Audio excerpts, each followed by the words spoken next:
Welcome to TechieLeopard channel, and in today's video I'm going to show you how to change the monitor refresh rate in your Windows 10 computer. Now what you have to do first is right click on any empty space of your desktop and then click on display settings. From here scroll down a bit and then click on advanced display settings.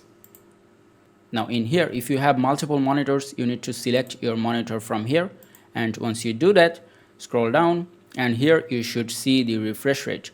Now once you click on this arrow, you will get the option to change the refresh rate, but in my case I'm not getting any option, but in your case you will get the option to change the refresh rate.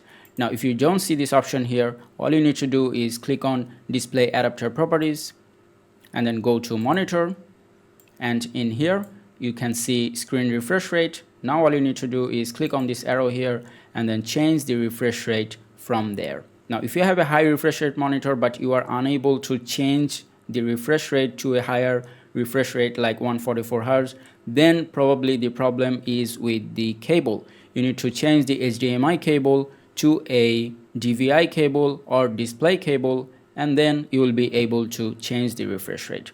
And that is how you can change the refresh rate on your Windows 10 laptop or desktop computer. I hope this video was helpful. If it was, please give it a thumbs up and don't forget to subscribe.